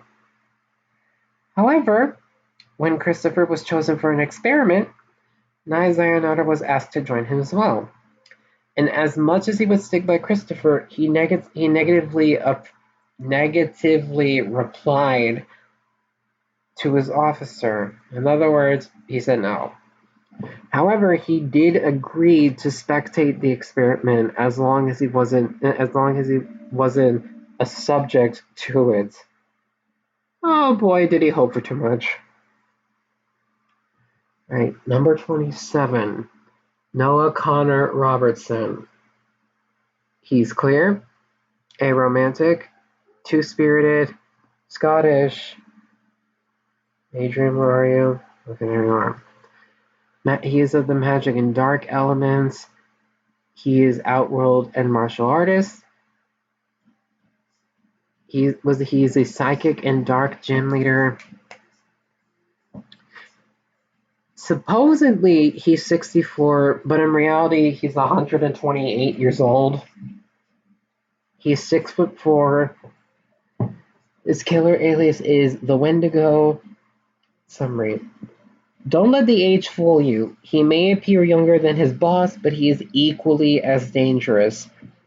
Although he was the family doctor, he didn't hate Michael as much as everyone else did. But because he was blinded by rage, he didn't want to accept Noah's help. It was only until Michael realized that it was only until Michael lost all of his emotions that he realized he needed his assistance. However, Noah gladly accepted the offer and soon became his assistant. However, there are moments where he wished he was more than just a lackey and scientist for him. Little did he know that this would soon be achieved. All it took was a little bit of time. All right. 28. Oliver Johannesburg. Or Borg. You get the idea. He's hardcore demisexual, hardcore demi-romantic. He's non-binary. They're Swedish, a non-elemental, outworld. Was a rock gym leader. They're 16. They're 4'8", and for the killer alias, because this is also in Swedish, the legitimate translation is the damned. Anyway, and just like his sister, he suffers from persistent depressive disorder. Anyway, was it main universe? He is the second universe. He is the second character from the Cry of Fear universe summary. And this is very, very similar to his sisters, so bear with me. Okay. Oliver, similar to the sisters, share one trait together ever since they were 13 years old: depression. Everything has been the same in their life when they first looked into high school, and their parents were aware of their predicament. They did their best to support the both of them, but it wasn't possible. Although Catherine was a completely different case.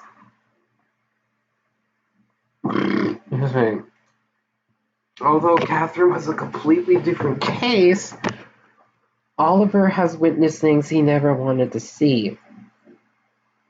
He had nightmares of his parents and strangers attacking him in the middle of the night, and he had nothing to protect himself from. On the night of the car crash, he woke up to see Catherine and himself in the street next to their parents' car and the perpetrator. All they knew was that it was them and their sister. They were all alone. And, okay, number 29. Princeton Lorenzo Fernandez. And a big-ass warning, because this is where it goes from my usual like mature shit to adults only. Okay. Princeton is a hardcore pansexual, hardcore panromantic. He's male, Argentine, another non-elemental. He's martial artist. He's a martial artist. He's a rock gym leader. He's 34. He's 6 foot. He is 6'2". His killer alias is the Masochist. And summary. For those who are wondering, no, Princeton, despite having Argentine origins, is not related to Heather and her family. However, he has gone through similar stuff that Heather has gone through in the past. After being accused of stuff that he has not entirely done, he took that inspiration and turned it into an actual career after finding out he apparently loves every single person on the planet. Well, not everyone. I mean, he has standards. With how little self-hatred he has for himself, he signed up as a stripper for a nightclub in Trenton, New Jersey, where he made hardcore bank. Although Princeton may seem like the type of man whore people wish to not interact with, unless they're like him, it's still recommended to not interrupt his moment on the pole. Number 30, we're a quarter of the way done. Okay. Rachel Richard Wassam, or Wassam, I don't know. We'll get to them in a minute. I'm sorry, my Arabic fans. Okay. She was straight, was gyneromantic, female, French and Arabic. She is of the undead element. She's from the Nether Realm class.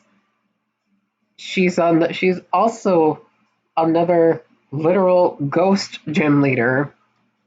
She's 32, 5'11". Her killer alias is the Unknown. In summary, Rachel, despite being young for her age, was forced into living a life she hasn't thought of. Her family history revolves around serving in a military group that was strictly for women, regardless of color and ethnic. And at the time, at some point, she had to serve in that military group in order to defend certain places in their home country, or to help support other major armies like the Navy and Air Force. Excuse me. Excuse me. Okay. During her service, she met a Frenchman that was looking for a wife. Simple, right? Although she did not feel comfortable dating at the time, and if anything, she'd find someone in Kazakhstan instead of someplace like France, she decided to roll with the man until she was forced to go back to Kazakhstan. That plan was short-lived, as she was immediately forced to marry the Frenchman and could not leave France. Speaking of short-lived, neither could she.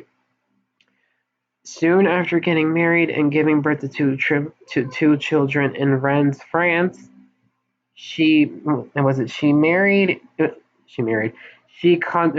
contracted stage 3 breast cancer. Now she carries that burden with her in the spirit realm, watching over Alexander. At least she's smiling in heaven now.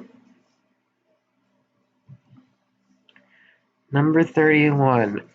And this is another interesting one because even though it's two different characters, I'm categorizing them as one because of what you're gonna hear. Anyway, so the characters are Repulsion and Achilles Tikanen. I'm sorry again to all my to all of my Finnish viewers. Okay. And we will go by the characters one by one for their sexuality. So I will read from sexuality to killer alias for one, and same with the other one. Anyway, okay. Unknown. Oh, actually, no, never mind. I just realized I did them. Anyway. Okay, ignore what I said. So here's the thing. The symbiote sexuality is unknown, but the host is pansexual. The romantics of the symbiote are unknown, but the host is panromantic. The gender of the symbiote is unknown, but the host is male. The symbiote's nationality is Clintar, obviously, but the host's nationality is Finnish. The symbiote's elements are earth and life, and the host is a non-elemental. The symbiote's class is Outworld, and the host's class is Spec Ops. Adrian, please get away from the wire. I'm not telling you again.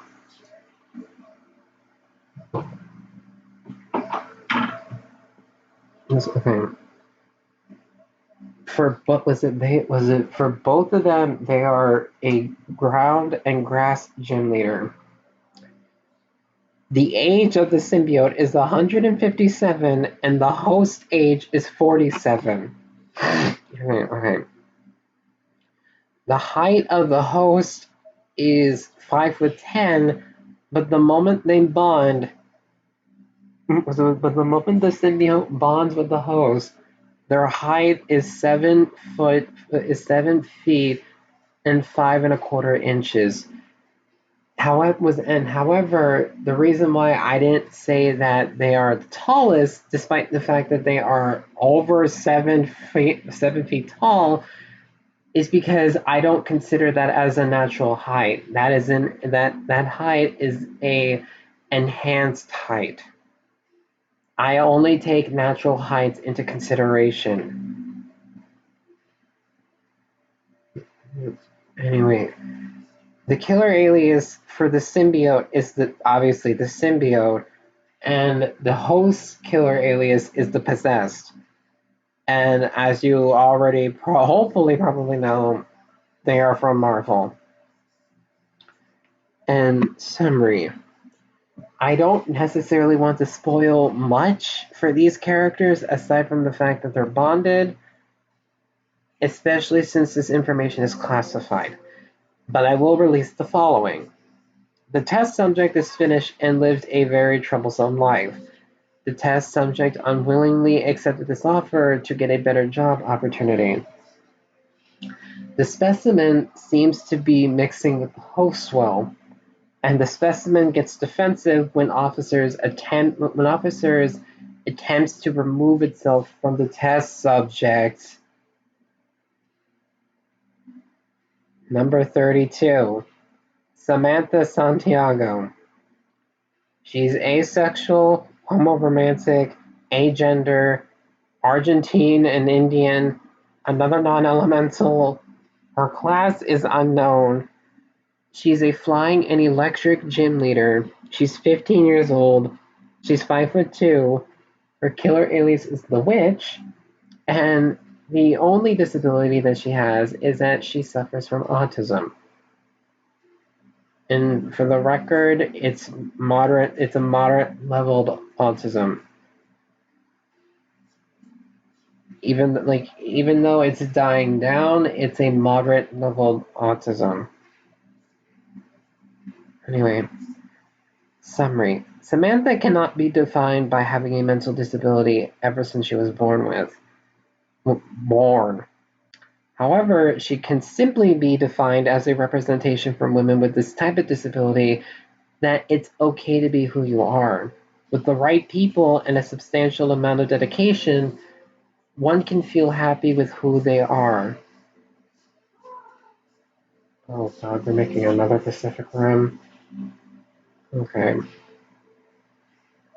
Anyway, however, I already said that. To simply put it, with the right people and a substantial amount of dedication, one can feel happy with who they are. To simply put it, don't underestimate her. You never know what could happen. Or don't underestimate any woman with such a disability, or anyone with a disability. Anyway, okay. Number 33, Savannah Santiago. She is demisexual, biromantic, she's androgynous, she's Argentine and Indonesian, she is of the light and life elements, she's a spec ops and martial artist. Yeah, I said that right. Okay, she is a fighting and psychic gym leader. She's 28 years old. She's 5'10" and a half. Her killer alias is the Queen. Summary.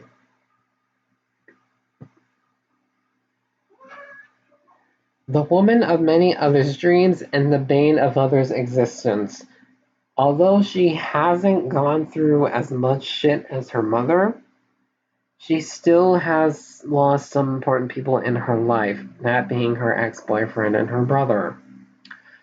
Savannah, like all the other women in her other families, has served in the resistance and is currently the general, or the commander-in-chief of the resistance. With this status and other titles on her head, most of the world was a know of her presence. Although she didn't mind this, she despises having all these statuses. To her, it doesn't mesh well with her character and her own reputation. As a matter of fact, she never wanted this to happen. But life has more plans for her. Okay, to all of my Japanese fans, please forgive me. Okay. Shichiru Ryunosuke Kobayashi. He's pansexual, gyneromantic, male, Japanese. He's of the tech element. What, Adrian? Mama's busy right now, okay?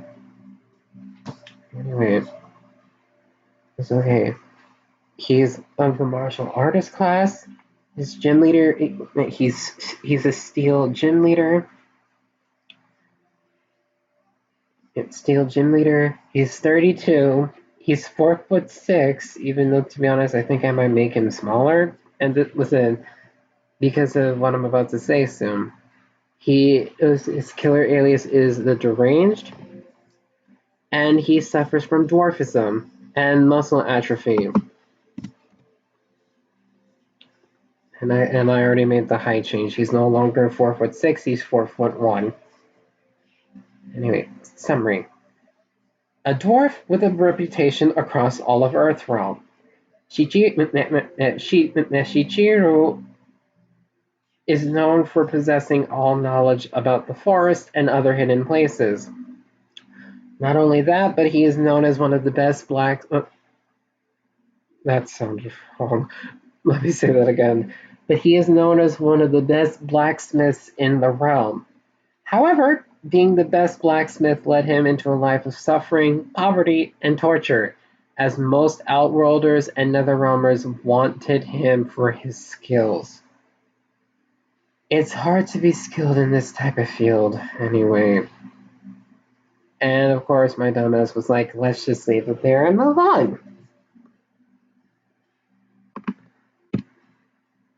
And to be honest, that's honestly where I'm probably going to leave it anyway, because, you know, I can't really explain much for him. Now let's move on to the next one. Okay, number 35, Solomon Santiago Deschamps. He's male?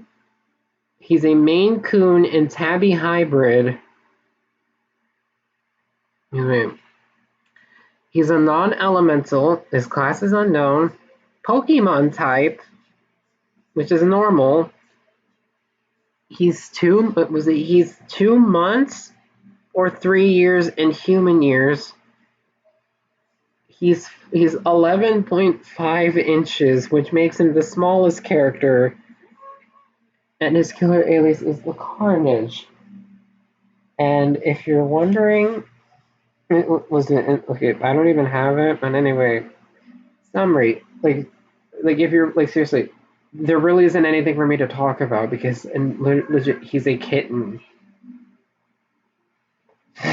See, he ain't a baby, he's a kitten.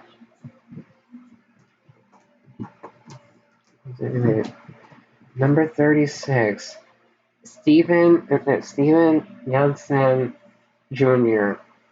He's scoliosexual, aromantic, non-binary, Dutch, non-elemental, spec ops.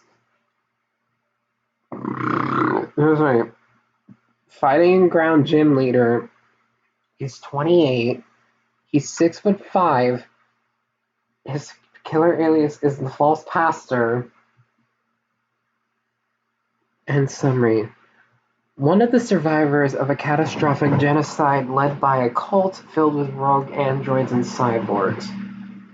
The aftermath of the genocide led him down a rabbit hole where he despised all cyborgs and other androids.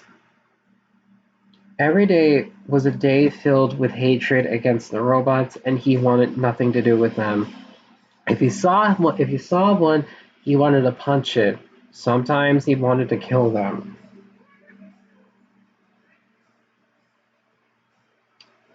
The trauma left behind stained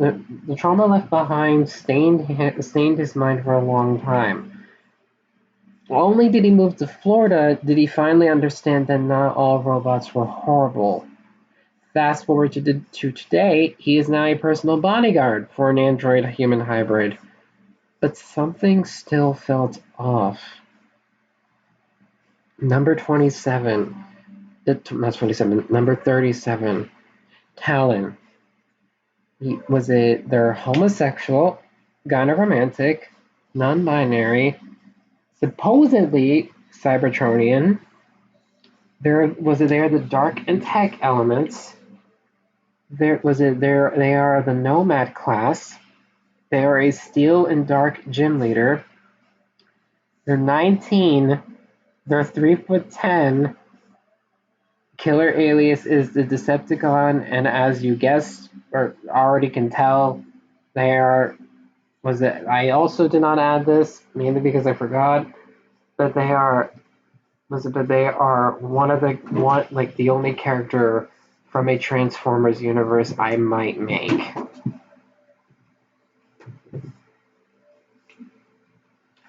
And summary: classified. Decepticon information should not be distributed to the public. I can't help that. Alright, number 38.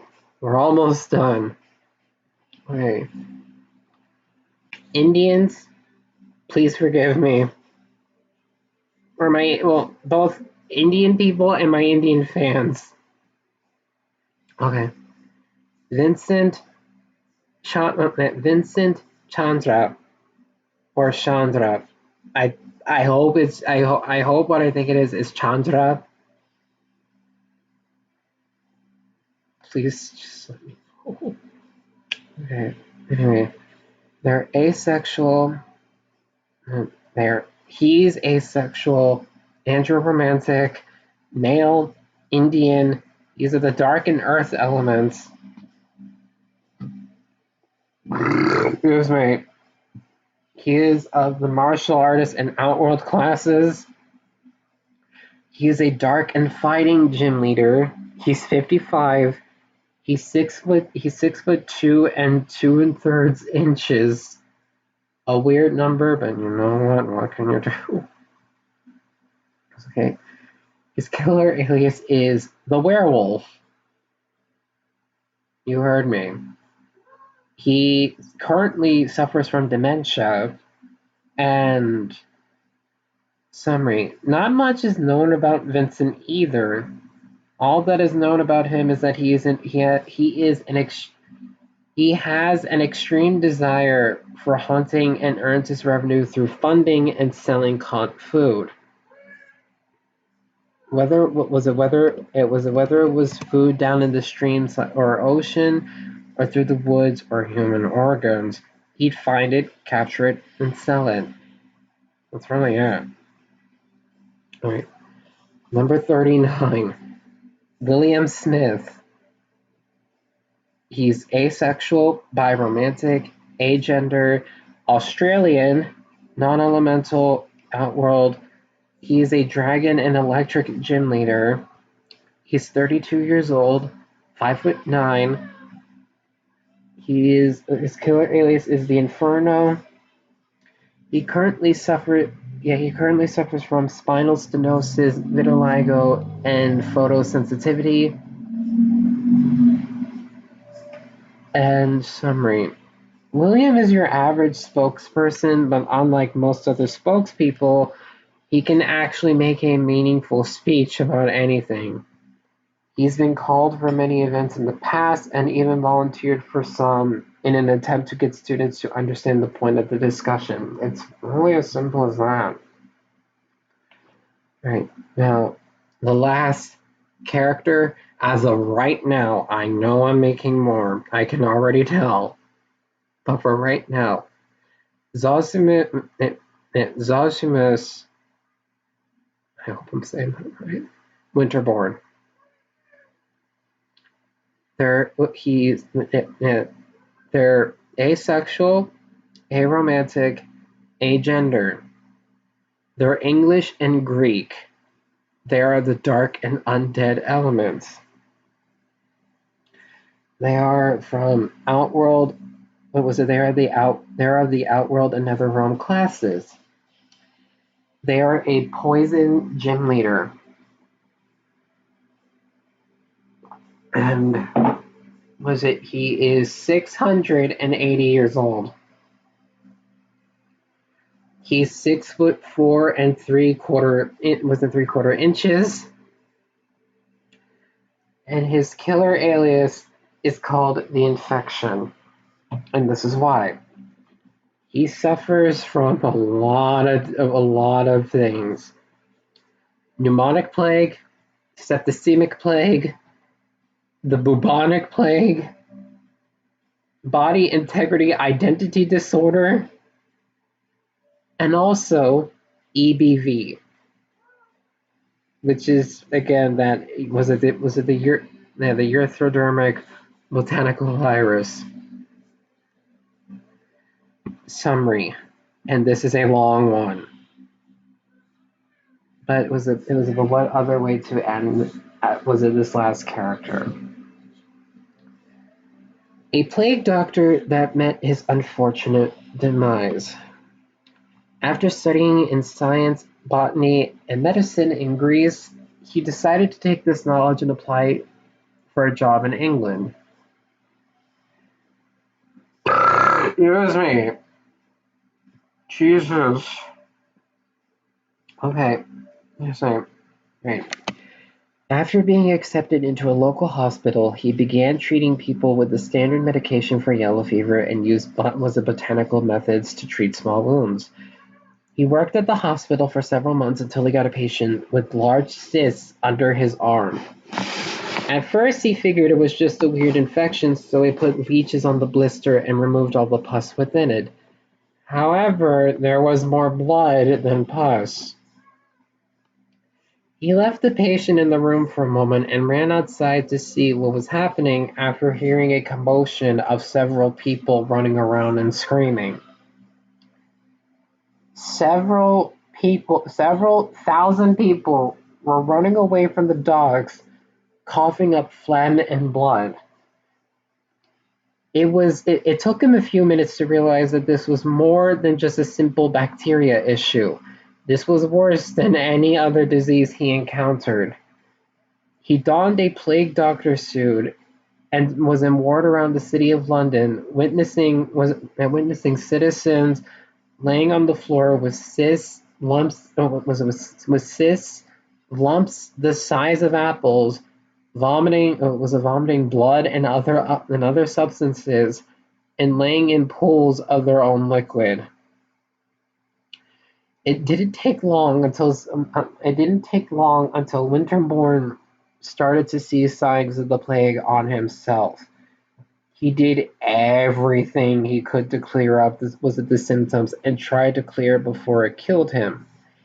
In an attempt to save his own life, he tried to cut off his own arm.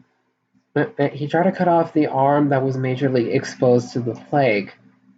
Nothing happened. Within a few more days, he sat in his house covered in sweat, blood, vomit, and tears, waiting for his heart to stop beating. And it did. For 600 years, his body was buried into the ground. Only until 1981 did he feel his body move once again. He awoke to a cold-hearted entity that seemed to be void of any emotion. Curious as to why he was resurrected, he asked the entity what had occurred in the past years. The only response he got was, "I will guide you through all of today and what remains in the past. Only if you join me." Without any questions, Winterbourne agreed and gave him his hand. And that is all of them.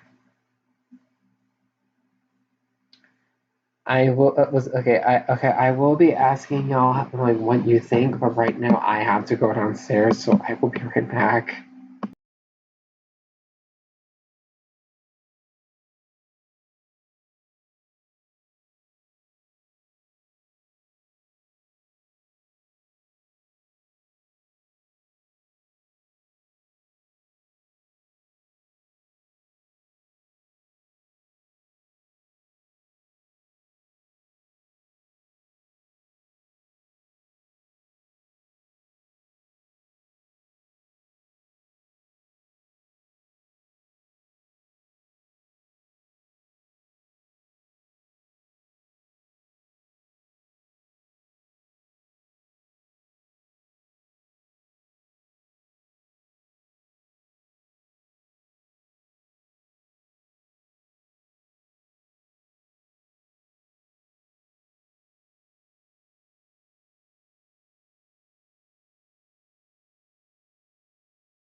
I'm back and Happy New Year from the East Coast.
I have returned.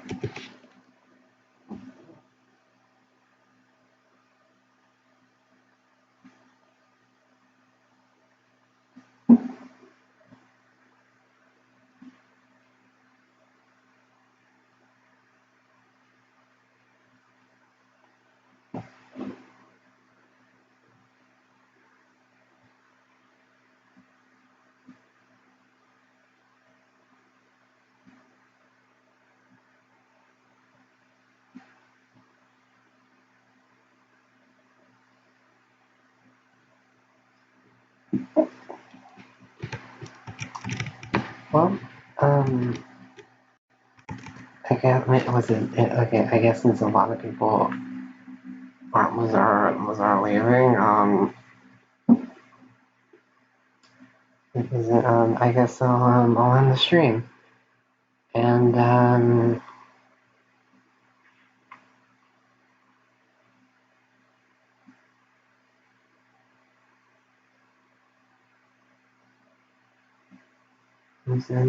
yeah, I'll probably make a post later on about again like what exactly I'm gonna do. And I mean, if anything, I'm definitely gonna go on Blair and start making videos there. But as of right now, I don't know. Anyway, if y'all made it this far into the stream, if you do actually finish it, was it thank you for thank you for spending all of, like, pretty much your entire, well, okay, whenever you subscribe to me, what was it, whether it was, like, was it whether it was yesterday or in the beginning, I want to say thank you.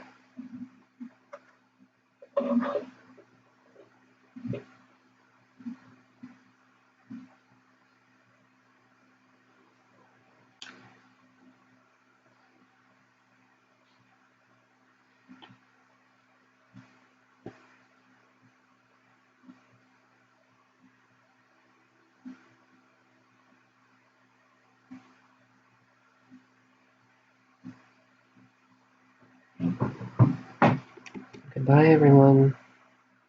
Happy New Year.